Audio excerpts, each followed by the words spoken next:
വിഴിഞ്ഞത്ത് നടന്ന ആ ദാരുണമായ സംഭവം കേരളത്തെ മുഴുവൻ നടുക്കിയിരിക്കുകയാണ്. ഒരേ ടേബിളിലിരുന്ന് ഒരേ പ്ലേറ്റിൽ നിന്ന് കൊഞ്ചും കണവയും മീൻ മുട്ടയും കഴിച്ച ഒരു കുടുംബത്തിലെ 2 പേർക്ക് ജീവൻ നഷ്ടപ്പെടുന്നു. ഒരു മകൾ ICUവിൽ മരണത്തോട് പൊരുതുന്നു. എന്നാൽ കൂടെയുണ്ടായിരുന്ന 2 കൊച്ചുകുട്ടികൾക്ക് ഒരു പോറൽ പോലും ഏൽക്കുന്നില്ല. ഇതിനെ നമ്മൾ വെറും ഫുഡ് പോയ്സണിംഗ് എന്ന് വിളിച്ചു തള്ളുകയാണ് പതിവ്. എന്നാൽ ഇവിടെ നമ്മൾ തിരിച്ചറിയേണ്ടത് അനാഫിലാക്സിസ് എന്ന മാരകമായ അവസ്ഥയെക്കുറിച്ചാണ്. ഇത് ഭക്ഷണത്തിന്റെ കുഴപ്പമല്ല, നിങ്ങളുടെ ശരീരത്തിന്റെ പ്രതിരോധ സംവിധാനത്തിന് സംഭവിക്കുന്ന ഒരു തെറ്റാണ്. കൊഞ്ചിലോ കണവയിലോ ഉള്ള ഒരു പ്രത്യേക പ്രോട്ടീനെ ശരീരം ഒരു ഭീകര ശത്രുവായി തെറ്റായി തിരിച്ചറിയുന്നു. ഇതിനെതിരെ ശരീരം വൻതോതിൽ ഹിസ്റ്റമിൻ പുറത്തുവിടുന്നു. ഈ ഹിസ്റ്റമിൻ സെക്കൻഡുകൾക്കുള്ളിൽ നിങ്ങളുടെ രക്തസമ്മർദ്ദം താഴ്ത്തുകയും ശ്വാസനാളം വീർപ്പിച്ച് വായുസഞ്ചാരം അടഞ്ഞുപോകാവുന്ന അത്രയും ഭീകരമാണിത്.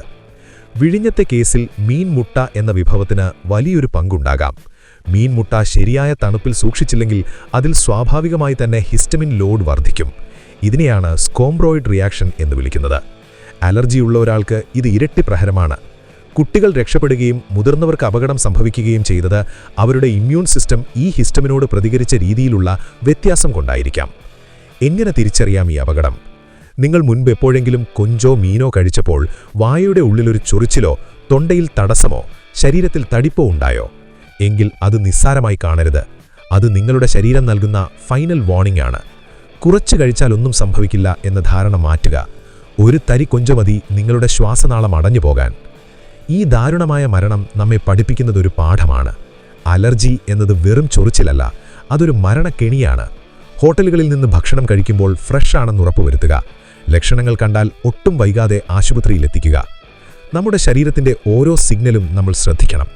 നിങ്ങൾക്കിതിനെക്കുറിച്ച് കൂടുതൽ ആഴത്തിൽ അറിവ് വേണോ? ഉദാഹരണത്തിന്, എന്തുകൊണ്ടാണ് നമ്മുടെ പ്രതിരോധ സംവിധാനം ചില ഭക്ഷണങ്ങളെ ഇങ്ങനെ ശത്രുവായി കാണുന്നത്? എന്താണ് ഈ IgE റിയാക്ഷൻ? ഗട്ട് ഹെൽത്ത് അഥവാ നമ്മുടെ കുടലിന്റെ ആരോഗ്യവും അലർജിയും തമ്മിൽ വല്ല ബന്ധമുണ്ടോ? ഭാവിയിൽ ഇത്തരം അപകടങ്ങൾ ഒഴിവാക്കാൻ എന്തൊക്കെ പരിശോധനകൾ നമുക്ക് ചെയ്യാൻ സാധിക്കും? ഇതിനെക്കുറിച്ച് ഒരു വിശദമായ വീഡിയോ നിങ്ങൾക്ക് വേണമെന്നുണ്ടെങ്കിൽ താഴെ അലർജി എന്ന് കമന്റ് ചെയ്യുക. നിങ്ങളുടെ സംശയങ്ങളും ചോദ്യങ്ങളും കമന്റിൽ ചോദിക്കാവുന്നതാണ്. സയൻസ് അധിഷ്ഠിതമായ ഒരു വലിയ ചർച്ച നമുക്ക് അവിടെ തുടരാം. നിങ്ങളുടെ ഈ ഒരു ഷെയർ ഒരുപക്ഷെ ഒരു ജീവൻ രക്ഷിച്ചേക്കാം. ഇതുപോലുള്ള ശാസ്ത്രീയമായ അറിവുകൾക്കായി ഇപ്പോൾ തന്നെ നമ്മുടെ ചാനൽ സബ്സ്ക്രൈബ് ചെയ്യൂ. ജാഗ്രതയോടെ ഇരിക്കുക, സുരക്ഷിതമായി ഇരിക്കുക. അടുത്ത വീഡിയോയിൽ കാണാം.